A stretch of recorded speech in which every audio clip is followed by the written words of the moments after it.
Movie की शुरुआत में हम एक कपल को देखते हैं जिसमें आदमी का नाम हनीफ होता है। वो अपनी वाइफ और 3 बच्चों के साथ कहीं जा रहा होता है।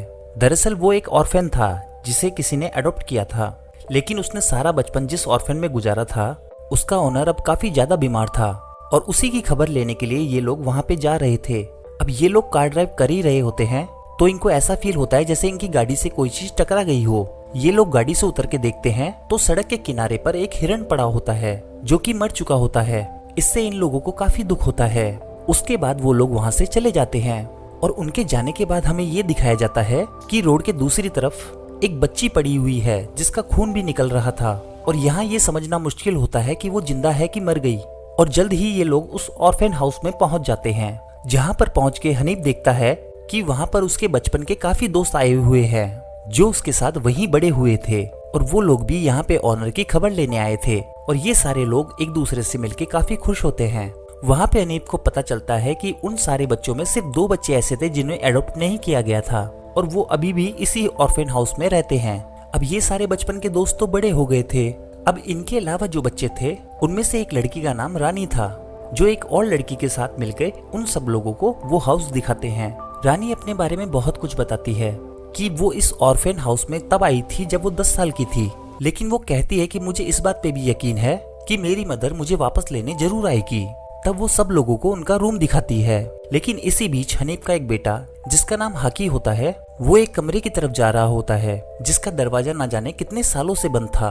उसे रानी देख लेती है और उस रूम के बारे में बताने लगती है कि कई साल पहले इस ऑर्फन हाउस में एक केयर टेकर हुआ करती थी जो कि इसी रूम में रहा करती थी, लेकिन उसने एक बच्ची के बारे में ये कहा कि उसके ऊपर कोई साया है और वो उस बच्ची पे बहुत ज्यादा चिल्लाया करती थी और जल्द ही वो बच्ची गायब हो गई। उसका किसी को कुछ पता ना चला और उसके बाद वो केयर टेकर लगभग पागल हो गई। वो किसी के भी कंट्रोल में नहीं आ रही थी। तो ऑर्फन हाउस वालों ने ये डिसाइड किया कि उसको उस कमरे में बंद कर दिया जाए। उसने बहुत शोर मचाया कि उसको बाहर निकाला जाए और उसने अपना सर दरवाजे पे मारना शुरू कर दिया, लेकिन इससे पहले कि दरवाजा खोला जाए उसकी डेथ हो चुकी थी। तब से लेकर अब तक ये दरवाजा ऐसे ही बंद रहता है। हाकी काफी डर जाता है और अपने फादर हनीफ के पास जाता है तो वहाँ पर हनीफ भी यही बातें कर रहा होता है कि ये पागल हो चुकी थी। उसके बाद वो सब लोग डिनर करते हैं। अब जब हनीफ अपनी गाड़ी के पास जाता है तो उसके फ्रंट पे जो लगा होता है उसे देखकर वो काफी हैरान हो जाता है। उसके बोनेट पे खून और किसी कपड़े का टुकड़ा लगा होता है तो हनीफ शक में पड़ जाता है कि उसने हिरण को ही टक्कर मारी थी या किसी और को। वो अपने एक दोस्त को लेके उसी जगह जाता है जहाँ पर ये एक्सीडेंट हुआ था। हिरण अभी तक वहाँ पे ही पड़ा होता है, लेकिन उसका दोस्त देखता है कि दूसरी तरफ वही बच्ची है जो अभी तक वहीं पड़ी हुई थी पर वो मर चुकी थी। साथ ही उनको एक बस खड़ी हुई दिखाई देती है जो कि ऑर्फनेज होम की ही थी और उसमें काफी ज्यादा छोटे छोटे बच्चे थे। जब वो लोग इस बस के अंदर जाते हैं तब वो लोग देखते हैं कि सारे बच्चे जख्मी थे। जब गौर करते हैं तो उन्हें पता चलता है कि उनके फेस को काफी बुरी तरीके से बिगाड़ा गया है और उनकी जान तक ले ली गई है और यकीनन ये कोई एक्सीडेंट नहीं था, बच्चों को जानबूझ के मारा गया था। इस बात से ये लोग काफी ज्यादा शॉक्ड हो जाते हैं और उसके बाद पुलिस को फोन करने लगते हैं,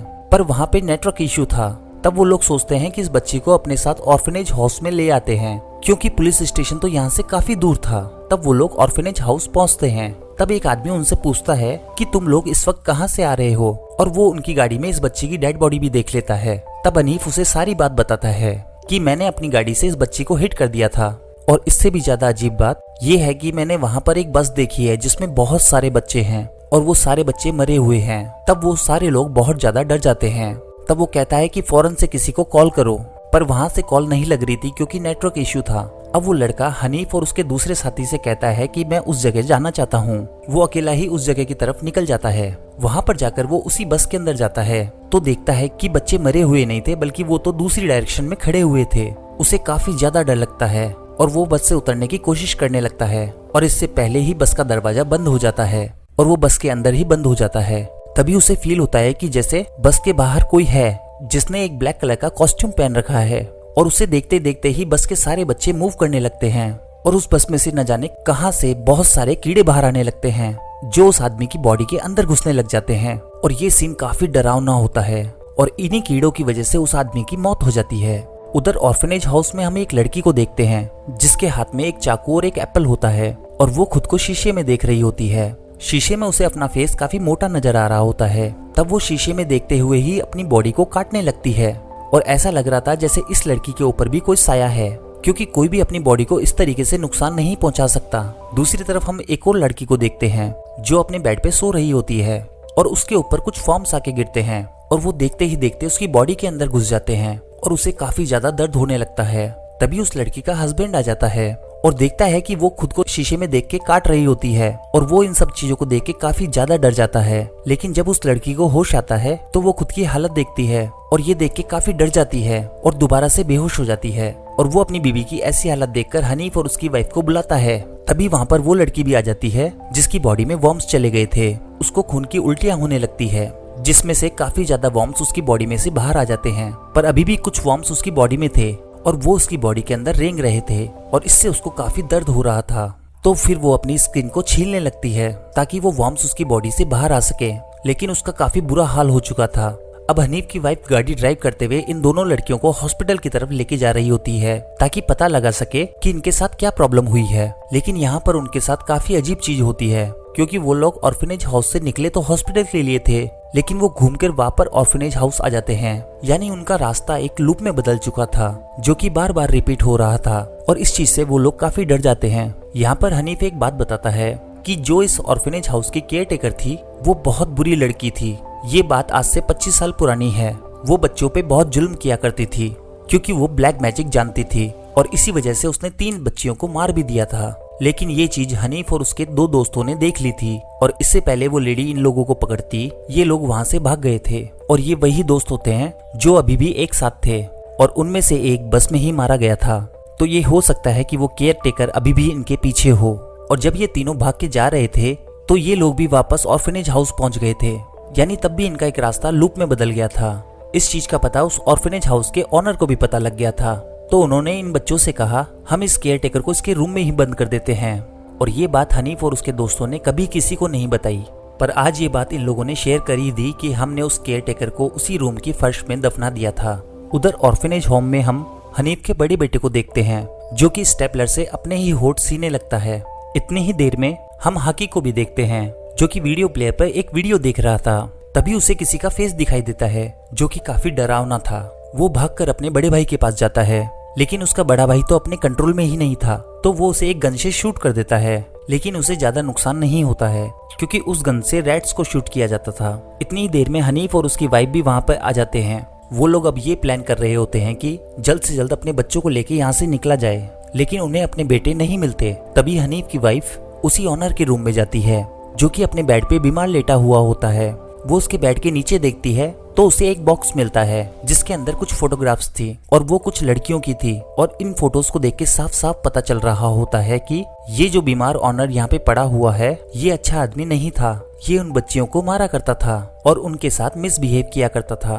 और असल में हम जिस केयरटेकर को बुरा समझते आ रहे थे वो एक अच्छी औरत थी और वो इन बच्चियों को इस ऑनर से बचाना चाहती थी, पर ऑनर नहीं चाहता था कि उसका राज सबके सामने आए। तो उन्होंने बच्चों के साथ मिलकर ये स्टोरी बनाई कि केयर टेकर ही बुरी है और उसके ऊपर कोई साया है। और उसके बाद उसने उस केयर टेकर को उस रूम में बंद कर दिया ताकि वो मारी जाए और उसके बाद उसे वहीं दफना दिया गया। तब वो लोग सोचते हैं कि अगर ऑनर बुरा है और वो यहाँ है तो ये सब कौन कर रहा है, क्योंकि ऑनर तो यहाँ पे बीमार पड़ा हुआ है। तो उनका शक रानी पे जाता है। हो सकता है ऑनर ने इसे भी अब्यूज किया हो और मारने की कोशिश की हो, तो इसी कारण ये सबसे अपना बदला ले रही है। लेकिन इतनी देर में वो भी वहाँ आ जाती है और बताती है कि हो सकता है कि ये सब कुछ वो केयर टेकर कर रही हो क्योंकि उसको बहुत बुरी तरीके से मार दिया गया था। इतनी देर में वो बच्ची भी वहाँ आ जाती है जिसे ये लोग सोच रहे थे कि वो हनीफ की गाड़ी से टकरा के मर गई है। तब वो बताती है कि हमारे साथ क्या हुआ था। वो सारे बच्चे ऑर्फनेज हाउस से पिकनिक के लिए गए थे, लेकिन तभी हमारी बस में एक ऐसी औरत आई जिसने काले कपड़े पहने हुए थे। उसके आते ही सब बच्चे पागल से हो गए। उन बच्चों का अपने आप के ऊपर कंट्रोल ही नहीं रहा और ये सब कुछ ब्लैक मैजिक की वजह से हुआ था। वो कई मैजिकल स्पेल्स पढ़ रही थी, पर मेरी जान इसलिए बच गई क्योंकि मेरे कानों पे हेडफोन्स लगे हुए थे और इसी कारण मैंने वो मैजिकल स्पेल्स सुने ही नहीं। लेकिन जैसे ही मैंने सब बच्चों को देखा तो मैं वहां से भाग गई और खेतों के अंदर जाके छुप गई और तभी मुझे हनीफ अंकल की कार ने टक्कर मार दी। लेकिन मैं मरी नहीं हूँ। ये मेरा लक है कि मैं अभी तक जिंदा हूँ। मैं यहाँ पे आके आप सब लोगों को बता रही हूँ ताकि आप लोग इस बात का पता लगा सकें कि असल में हो क्या रहा है। तब हनीफ को काफी दुख होता है कि वो केयर टेकर बुरी औरत नहीं थी और उसे इस बात के ऊपर बहुत दुख भी होता है कि उसने ऑनर की बातों में आके उसे मार दिया। वो गुस्से में आ जाता है और उस ऑनर का गला दबाने लगता है क्योंकि उसे ऑनर के ऊपर काफी गुस्सा आ रहा था। तभी उसकी वाइफ उसे ऐसा करने से रोकती है। वहाँ पे हनीफ को एक फोटोग्राफ मिलती है जिसके पीछे उसी बच्ची का नाम लिखा हुआ था जो मिसिंग थी। तब उसे कुछ कुछ समझ में आने लगता है कि हो सकता है कि ये वही बच्ची हो जो ये सब कुछ कर रही है। अब ये लोग यहाँ से निकलने वाले होते हैं कि तभी हनीफ के दोनों बेटे आ जाते हैं जो बहुत ज्यादा जख्मी होते हैं। और जब ये लोग बाहर जा रहे होते हैं तब इन लोगों के सामने वही औरत आ जाती है जिसने काले कपड़े पहने होते हैं। और ये वही बच्ची थी जो कई सालों पहले मिसिंग थी। और उसके बाद वो औरत ब्लैक मैजिक शुरू कर देती है और उसी टेक्निक को यूज करते हुए वो हनीफ का गला दबाने वाली होती है। उसने नादिया को भी काबू में कर लिया था जो कि उसे मारने वाली थी, लेकिन तभी पीछे से रानी आ जाती है और वो उसे जोर से हिट करती है। आपको पता है ये रानी कौन थी? ये उसी औरत की बेटी थी जो ब्लैक मैजिक कर रही थी। तब वो वहाँ पर अपने मैजिक को यूज करते हुए ऑर्फन में मौजूद सारे लोगों को तकलीफ देने लगती है। किसी को बॉडी पेन होने लगता है तो किसी की उंगलियां टूटने लगती है। तभी वो उसी रूम में आती है जहाँ पर उस लेडी को दफनाया गया था। वहाँ पे बहुत सारी कैंडल्स जल रही होती है, मतलब यहाँ पर कोई रिचुअल होने वाला था। तब हनीफ की वाइफ उस औरत से पूछती है कि तुम ये सब कुछ क्यों कर रही हो? चलो मानने में आता है कि जिन्होंने उन लेडी को मारा तुम उन्हें तकलीफ पहुंचा सकती हो, पर बाकी सबको तकलीफ क्यों पहुंचा रही हो? तब वो लड़की कहती है यही बेहतर था कि अगर वो इस ऑर्फनेज हाउस में रहते तो उन लोगों के साथ भी मिसबिहेव किया जाता। अच्छा किया मैंने उन लोगों को मार दिया। तभी वो लेडी हनीफ की वाइफ से कहती है कि तुम्हारा पति भी इन सब में शामिल था, तो इसलिए अगर तुम अपने पति को मार दो तो मैं तुम्हें तुम्हारे बच्चों के साथ यहाँ से जाने दूंगी। लेकिन हनीफ की वाइफ ऐसा नहीं कर सकती थी। इतनी देर में हनीफ का छोटा बेटा जिसका नाम हाकवी था उस लेडी में स्टैप कर देता है और उसी वक्त हनीफ की वाइफ देखते ही देखते उस लेडी की गर्दन काट देती है। उसकी गर्दन उसकी बॉडी से अलग होकर गिर जाती है, लेकिन वो अपनी गर्दन दोबारा से जोड़ लेती है। वो उन लोगों के ऊपर अटैक करने के लिए दोबारा से आती है, लेकिन हनीफ की वाइफ उसके ऊपर वही सारी कैंडल्स फेंकने लगती है जो कि रिचुअल के लिए जलाई गई थी। और यही एक चीज थी जो उस औरत को मार सकती थी, क्योंकि इन रिचुअल वाली कैंडल्स में काफी ज्यादा पावर होती है और इसकी वजह से वो लड़की वाकई में मारी जाती है। और यहाँ पर उसका ब्लैक मैजिक भी खत्म हो जाता है और जितने भी पजेस्ड लोग होते हैं वो सब ठीक हो जाते हैं। और उसके बाद वो सब लोग वहाँ से निकलने की तैयारी करते हैं, पर वो लोग उस ऑनर को वहाँ से बाहर नहीं निकालते क्योंकि अब टाइम आ चुका था कि उसे अपने किए का पनिशमेंट मिले। और हम कुछ दिन बाद का सीन देखते हैं कि हनीफ की वाइफ अपने बच्चों को स्कूल से लेने जाती है, लेकिन तभी उसे गाड़ी के बाहर उसी औरत का शैडो नजर आता है जिसे उन्होंने कुछ दिनों पहले मारा था।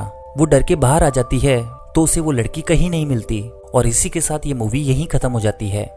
Thanks for watching.